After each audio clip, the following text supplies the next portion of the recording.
हाय दोस्तों।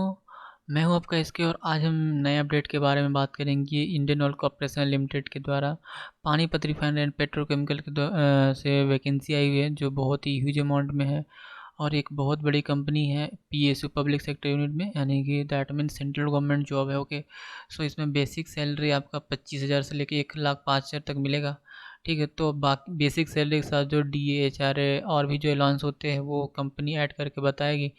ओके, हम लोग बात करते हैं इसमें कौन कौन सा ब्रांच एलिजिबल है और कौन कौन सा ब्रांच और कितनी एक्सपीरियंस चाहिए। ठीक है, और कितने एज का रिलैक्सेशन होती है। ठीक है, एससी/एसटी के लिए और ओबीसी के लिए। और साथ में बात करेंगे कि अप्रेंटिसशिप वाले जो कैंडिडेट है जो एक्सेल से आईओसी से जो किए हैं वो एलिजिबल है या नहीं है।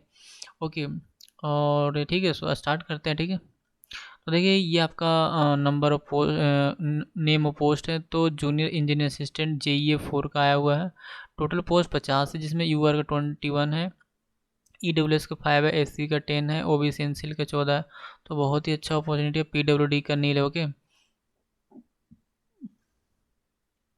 फिर बात करते हैं जूनियर इंजीनियर असिस्टेंट 4। ओके, ये पीएनडीयू है।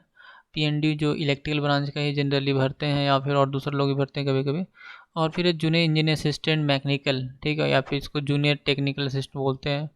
और junior engineer assistant instrumentation, junior technical assistant 4। Okay, इसमें 6 वैकेंसी है, इसमें भी 6 वैकेंसी है। और जूनियर क्वालिटी कंट्रोल एनालिस्ट, इसमें 5 वैकेंसी है। और junior engineering assistant for fire and safety, इसमें 4 वैकेंसी। ओके,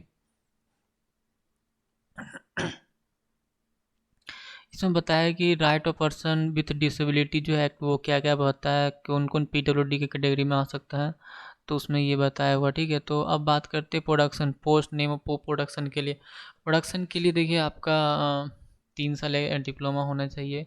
केमिकल से हो, रिफाइनरी से हो, पेट्रोकेमिकल इंजीनियरिंग से, या फिर बीएससी किया हुआ जो मैथमेटिक्स फिजिक्स केमिस्ट्री या फिर इंडस्ट्रियल केमिस्ट्री होना चाहिए रिकॉग्नाइज यूनिवर्सिटी से। और मिनिमम 1 ईयर एक्सपीरियंस होना चाहिए आप लोग।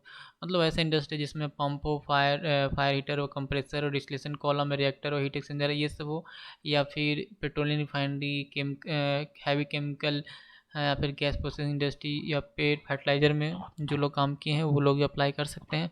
तो मिनिमम 1 ईयर एक्सपीरियंस होना चाहिए। और ख़ासकर हम बात करें कि 1 ईयर कब तक, जिनके जैसे कि हाल ही फिलहाल में जिनका पूरा होने वाला, तो 1 साल क्या पूरा होना, वो लोग भर सकते हैं। तो बेसिकली इसमें 30/9/2021 तक जिनका पूरा हो जाता है वो लोग भर सकते हैं। ठीक है, या फिर और मैं नीचे बात करूँगा। फिर है पीएनडीयू। देखिए पीएनडीयू में सिर्फ और सिर्फ इलेक्ट्रिकल वाले ही इसमें अप्लाई कर सकते हैं। ठीक है, और इसमें भी है कि जो लोग रिफाइनरी में या पावर प्लांट में, पेट्रोकेमिकल में ये सब काम किए हैं, जो लार्ज इंडस्ट्री एस्टेब्लिशमेंट होता है, तो वो लोग भर सकते हैं। ओके, या फिर जो बहुत लोग क्या एचआरएसजी या फिर थर्मल पावर प्लांट या फिर कंप्रेसर, स्टीम टरबाइन ये सब में काम करते, वो लोग भी काम कर सकते हैं। फिर मैकेनिकल की बात करें तो इसमें भी है 3 ईयर डिप्लोमा होना चाहिए मैकेनिकल एनर्जी से, मैकेनिकल इंजीनियरिंग से। जो लोग पेट्रोकेमिकल रिफाइनरी या फिर लार्ज प्लांट, यानी सिंपली जो लोग अप्रेंटिसशिप किए हुए हैं रिफाइनरी से मैकेनिकल ब्रांच का, वो लोग अप्लाई कर सकते हैं।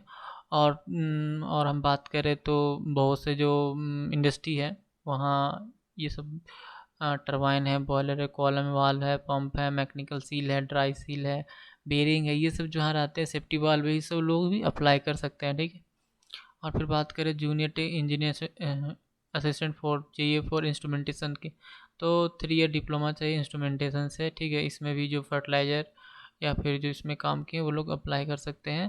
फिर है जूनियर क्वालिटी कंट्रोल एनालिस्ट। ठीक है, जो लोग बीएससी के साथ फिजिक्स केमिस्ट्री या फिर इंडस्ट्रियल केमिस्ट्री होना चाहिए, या फिर मैथमेटिक्स के साथ 50% मार्क्स होना चाहिए। ओबीसी और जनरल के लिए 45% है, एसएसटी के लिए। ओके, तो ये लोग भी जो रिफाइनरी, फर्टिलाइजर, पावर प्लांट या फिर जो पेट्रोकेमिकल से काम किए हैं वो लोग अप्लाई कर सकते हैं।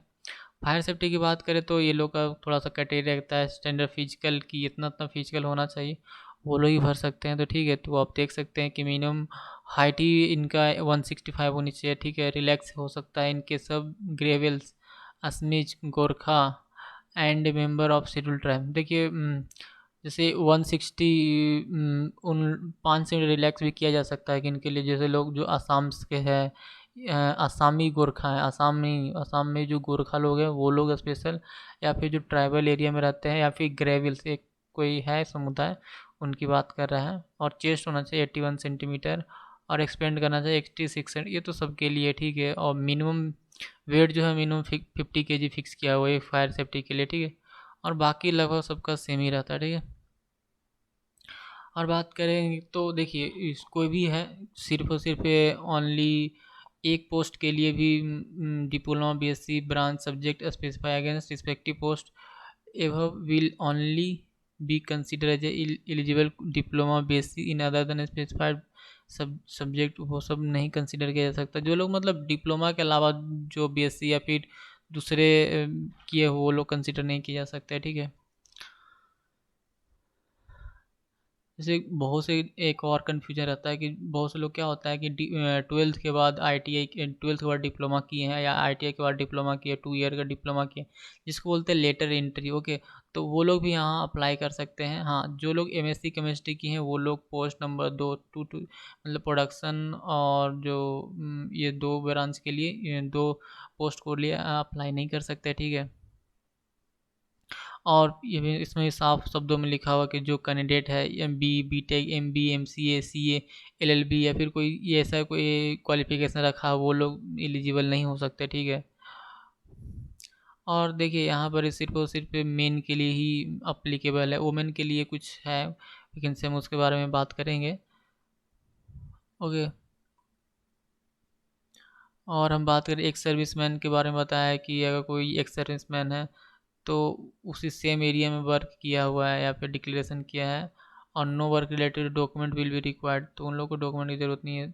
तो इस सब तरह से एक्स सर्विसमैन के लिए भी ऑप्शन दिया हुआ है। तो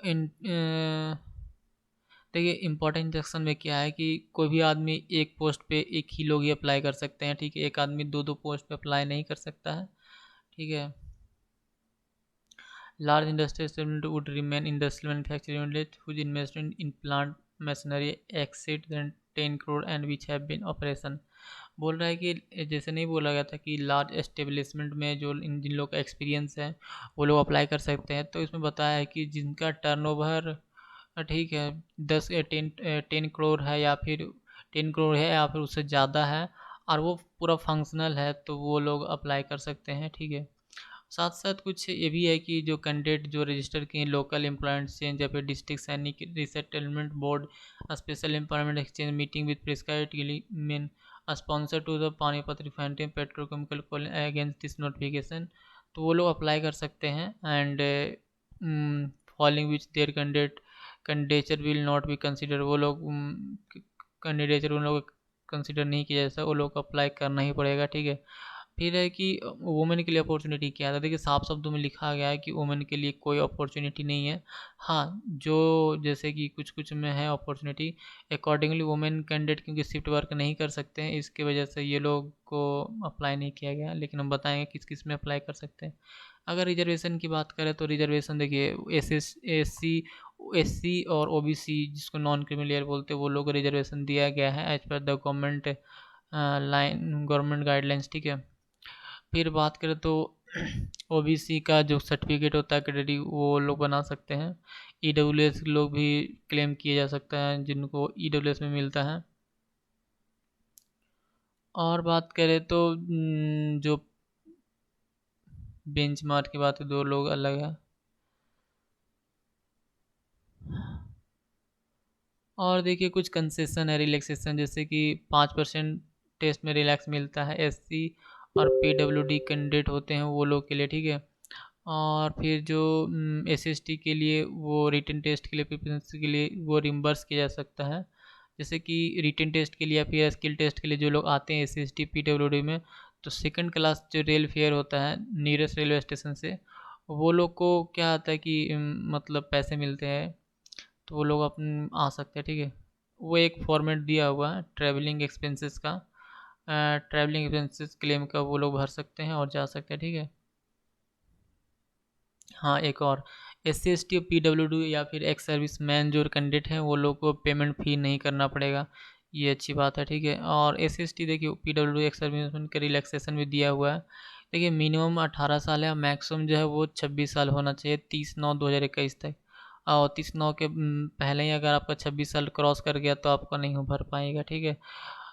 और देखिए जो सेकेंडरी क्लास से है वो लोग भी जो मतलब मैट्रिकुलेशन या फिर हायर सेकेंडरी जो होता है उसका प्रूफ के रूप में एक्सेप्ट किया जा सकता है।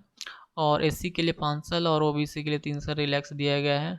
और जो पीडब्ल्यूडी के लिए कैंडिडेट है वो लोग को आपका मिलता है 10 साल, और या फिर जो ओबीसी एनसीएल में और उसमें पीडब्ल्यूडी है तो उन लोग को 13 साल में 13 साल, और एससी के लिए 15 साल मिलता है। ओके,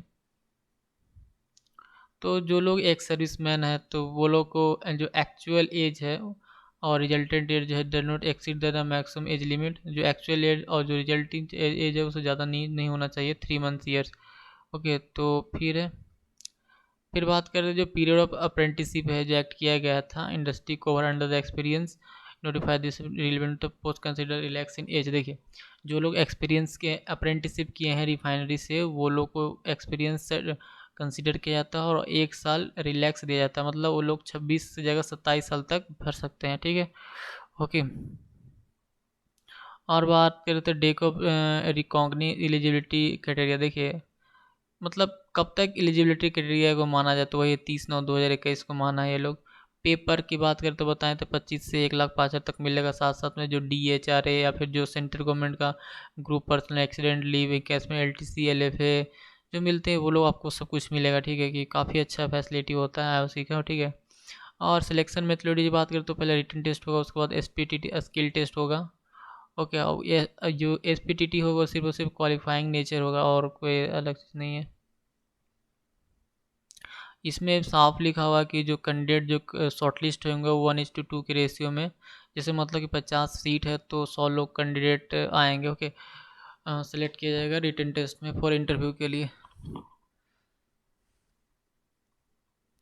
और बात करें तो लास्ट में एक pre medical and physical fitness होता है जो कि इसका परफॉर्म पे अगर आप क्लिक कीजिएगा तो आपको मिल जाएगा। ओके,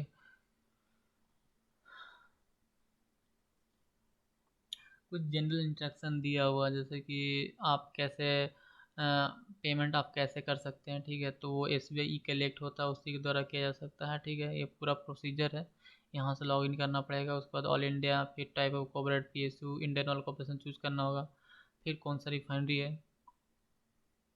जैसे ये पानीपत रिफाइनरी की बात हो रही है तो पानीपत रिफाइनरी में भरेंगे, ठीक है।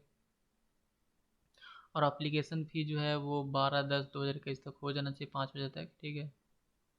फिर ऑनलाइन अप्लाई करने की बात करें तो देखिए आप IFCL.com पे जाना पड़ेगा, फिर वाटसन new go to the experience non executive personnel 2021 और रिफाइनरी फिर रिफाइनरी डिवीज़न ये सब सेलेक्ट कर से ओनली ऑनलाइन मोड ही एक्सेप्ट किया जाएगा। और ये सब निकलने के बाद इसका एक जो कॉपी आता है वो और जितना आपका डॉक्यूमेंट होता है वो सबको इस एड्रेस पे आपको भेजना पड़ता है, ये मस्ट ज़रूरी है, ठीक है, ऑर्डिनरी फोर्स से। तो देखिए अगर आपका कोई भी दिक्कत होगा कोई क्वेरी होगा तो आप इस वर्किंग आवर में आप बात कर सकते हैं, ठीक है, इस आइडिया पे, ठीक है। तो डेट ऑफ ऑनलाइन एप्लीकेशन 21 यानी कल से स्टार्ट हो जाएगा और आपका सबमिशन 12/10/2021 तक है। और जो भी 18 तारीख तक ये लोग को भरने का टाइम है। और ऑर्डिनरी पोस्ट और 23 तक पहुंचा देना है। और रिटेन यानी हैंड आप डायरेक्ट अगर ऑर्डिनरी पोस्ट अगर नहीं भेजते तो हैंड के द्वारा ही 24 तक एग्ज़ाम के दिन आप भेज सकते हैं, ठीक है। 24 तारीख तक की tentative date of written test है, उस दिन आप भेज सकते हैं। ये अभी फिक्स नहीं है लेकिन मोस्टली ऐसा होता है कि एग्ज़ाम हो ही जाता है, ठीक है। तो देखिए पानीपत रिफाइनरी का आपका 2 जगह एग्ज़ाम होता है, पानीपत और न्यू दिल्ली में। ओके, तो आई होप इसमें आपको क्लियर हो गया होगा क्या क्या भरना है नहीं भरना। और कोई भी कन्फ्यूजन होगा तो mention in the comment, I will definitely reply your question. So फिर मिलते हैं हम लोग नेक्स्ट वीडियो के साथ। अगर देखिए इसमें अभी हम लोग बात करेंगे प्रिपरेशन के बारे में भी, और हम ये भी बात करेंगे कि इसका इंटरव्यू होता है किस टाइप का, स्किल टेस्ट होता है वो किस टाइप के क्वेश्चन पूछे जाते हैं। और मैं भी खुद का अपना एक्सपीरियंस सब में इस हाल ही फिलहाल में मैं शेयर करूँगा। सो स्टार्ट करते रहे प्रिपरेशन। आप इस प्रिपरेशन को लेकर स्पेशल मैं वीडियो भी बनाऊँगा बहुत जल्दी, ठीक है, कि ऐसे का प्रिपरेशन आखिर करे क्या कैसे होता है। सो ओके, फिर मिलते हैं नेक्स्ट वीडियो में। Thank you for